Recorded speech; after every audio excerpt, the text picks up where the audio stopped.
कैसे हैं आप लोग? How are you? तो सेंटेंस करेक्शन की हम बात कर रहे थे। सेंटेंस करेक्शन में हमने कई सेशन कंप्लीट किए। लास्ट सेशन हमारा नाउन मॉडिफायर पे था। So continuing from that session we will today explain on verb modifier. So we were explaining noun modifier. Noun modifier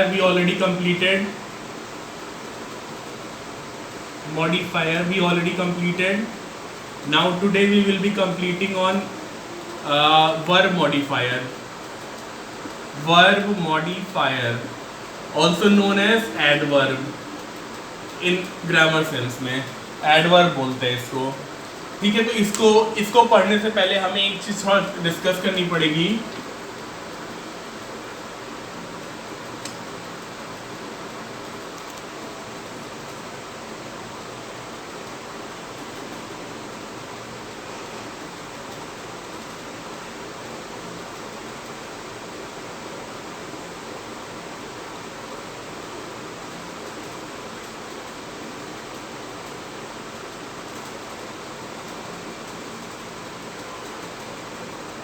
हाँ, तो देखिए जैसे वर्ब की फर्स्ट फॉर्म सिंपल फॉर्म जो है, जैसे मान लीजिए एक्सप्लेन है। एक्सप्लेन, तो इसकी क्या है? वर्ब की फर्स्ट फॉर्म एक्सप्लेन ही रहेगी। वर्ब की सेकंड फॉर्म क्या होती है, जो कि पास्ट टेंस में हम यूज कर सकते हैं? Past form of the verb. इसे बोलेंगे हम past form of the verb. Explained. Verb की थर्ड फॉर्म, इसको क्या बोलेंगे? पास्ट पार्टिसिपल, इसे हम बोलते हैं पास्ट पार्टिसिपल बोलते हैं जिसको। Explained, this will be used as adjective. Adjective की तरह यूज होगा ये। और आगे क्या है? पार्टिसिपल, ये प्रेजेंट पार्टिसिपल है। ये प्रेजेंट पार्टिसिपल, ये क्या होगा? एक्सप्लेनिंग। आईएनजी फॉर्म, तो वर्ब आईएनजी फॉर्म होगा एक्सप्लेनिंग। एक और बात है, अगर इस एक्सप्लेनिंग को हम नाउन के form when used as noun, तो इसी को हम बोलते हैं जीरंड। आप इंग्लिश ग्रामर में पढ़ेंगे तो आप बहुत कंफ्यूज हो जाएंगे इन सब के बारे में। कोई खास डिफरेंस नहीं है, इट इज अबाउट यूज। अगर आप कोई बुक से पढ़ेंगे जो कि आपको जीरंड को अलग बताएगा, पास्ट प्रेजेंट पार्ट को अलग बताएगा, तो थोड़ा कंफ्यूजन क्रिएट होता है। तो सिंपली वर्ब की आईएनजी फॉर्म है explaining, when used as noun will be called as gerund. इसी को बोलते हैं नाउन फॉर्म ऑफ द। जैसे हम कहते हैं नहाना, उठना, बैठना, तो ये सब क्या है हिंदी में? ये सब क्या है हिंदी में? उनका नाउन की तरह से यूज है। तो वैसे एक्सप्लेनिंग में क्या होता है? लाइक वॉशिंग, धुलना, लाइक क्लीनिंग, रनिंग, ड्राइविंग, ये सब क्या है? वर्ब आईएनजी फॉर्म में यूज्ड एज अ नाउन। इसको बोलते हैं हम जीरंड।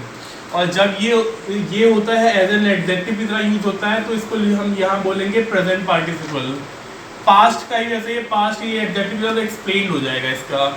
तो इसको बहुत ढंग से आप समझ लीजिए इन सब में क्या क्या डिफरेंस है। ये दोनों वर्ब की फॉर्म है, ये पास्ट पार्टिसिपल है, ये वर्ब आईएनजी प्रेजेंट पार्टिसिपल है, और ये है हमारा जेरंड जो कि नाउन फॉर्म का है। ठीक है, इसको अगर किसी को भी दिक्कत होती है नीचे कमेंट सेक्शन में मुझे लिखेगा, कि ये बहुत क्लियर होना चाहिए। क्लियर हो गया, आपकी आधी प्रॉब्लम खत्म हो जाएगी सेंटेंस करेक्शन की। ठीक है, कंटिन्यू करते हैं अब हम। और main session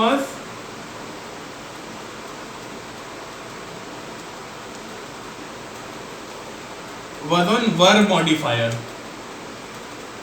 Verb modifier.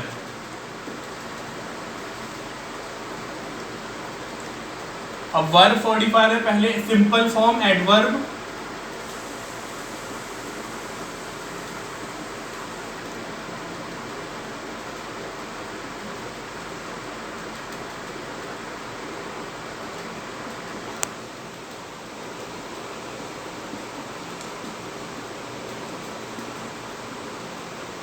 Frequently I walk to the store, तो यहाँ पे क्या देखिए आप?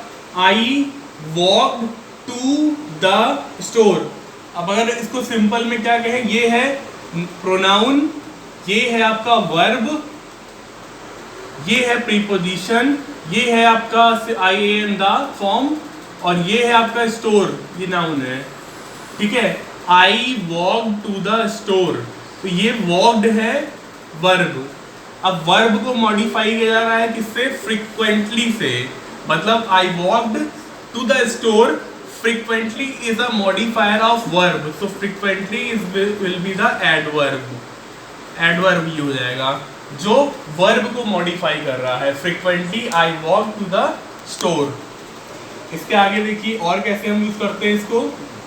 नाउन में भी था प्रीपोजिशन था, जैसे एक नाउन में प्रीपोजिशन था जो कि नाउन को मॉडिफाई कर रहा था, यहाँ पे भी प्रीपोजिशन होगा जो वर्ब को मॉडिफाई करेगा।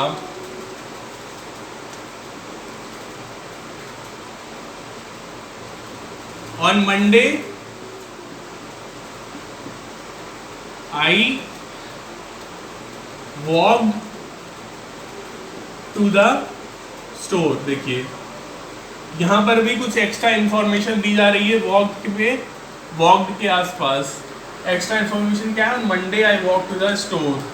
अब एक और तरीके से, जैसे वहाँ पे हमने रिलेटिव प्रोनाउन का यूज़ किया था, रिलेटिव प्रोनाउन का हमने यूज़ किया था, रिलेटिव प्रोनाउन के यूज़ करके हमने क्या किया था, एक सबऑर्डिनेट रिलेटिव प्रोनाउन का यूज़ करके हमने क्या किया था, वर्ब नाउन मॉडिफायर में एक सबऑर्डिनेट क्लास ऐड की थी, दैट, विच और हु के साथ में, जो नाउन को मॉडिफाई कर रही थी। अब वैसे ही यहाँ पे वर्ब को मॉडिफाई करने के लिए एक क्लॉज ऐड होगी, जैसे देखिए when my car is broken,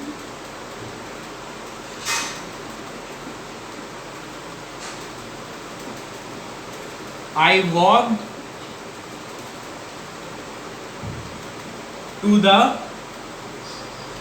store. अब यहां पे क्या देखिए, सेम है, I walk to the store. अब व्हेन क्या कर रहा है, व्हेन हमें एक्स्ट्रा इंफॉर्मेशन दे रहा है कि वॉक्ड के around. When my car is broken I walk to the store, so I walk to the store when my car is broken. तो ये क्या है, ये जो क्लॉज है when my car is broken is a subordinate clause used as adverb modifying verb actually।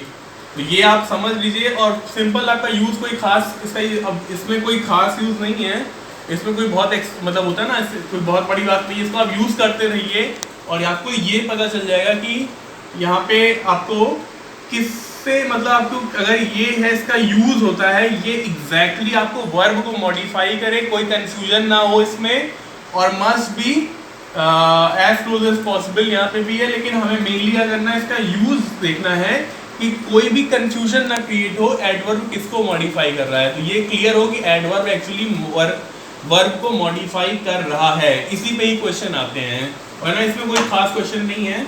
तो आप ये समझिए कि हमारा जो सेंटेंस रहे वो एकदम क्लियर रहे। एक और चीज आप देखिए, इन्फिनेटिव की बात कर लेते हैं। देखिए हमने वर्ब, पार्टिसिपल, फॉर्म सबकी बात कर ली। एक होता है इन्फिनेटिव। इन्फिनेटिव क्या होता है, टू प्लस वर्ब की फॉर्म होता है ये, ठीक है। तो देखिए यहाँ पे, to clear the examination, to clear the examination I worked hard। Examination को क्लियर करने के लिए I worked hard, तो यहाँ पे इंफिनिटिव फॉर्म में है, टू प्लस वर्ब के फॉर्म में। तो जनरली अगर टू प्लस वर्ब के फॉर्म में होता है तो to clear the examination generally use पर होता है पर्पस को शो करने के लिए, to show purpose infinitive form is used, infinitive form is used। ठीक है, आपके सारे infinitive participle का पार्टिसिपल इनको आप समझ लीजिए तो आपकी सेंटेंस करेक्शन की आधी प्रॉब्लम खत्म हो जाएगी कि आखिर होता क्या है, इसे कैसे यूज करते हैं। तो how to use it to show purpose, we use infinitive to plus verb की फॉर्म। ठीक है, तो अभी आज के लिए हमारा ये वर्ब मॉडिफायर भी खत्म हो चुका है। आपको कोई भी दिक्कत हो तो आप प्लीज़ मुझे कमेंट करिए, वरना मुझे आप होता है कुछ मैसेज भी कर सकते हैं। मेरा नंबर तो यही ऑलरेडी मैंने दे ही रखा है, नाम ब्रजेश है। आप कमेंट करिए मुझे, कोई भी डाउट होता है आपका मॉडिफायर से, नाउन मॉडिफायर या वर्ब मॉडिफायर में कोई भी आपको डाउट होता है तो आप मुझे प्लीज़ कमेंट करिए। ठीक है, थैंक यू वेरी मच।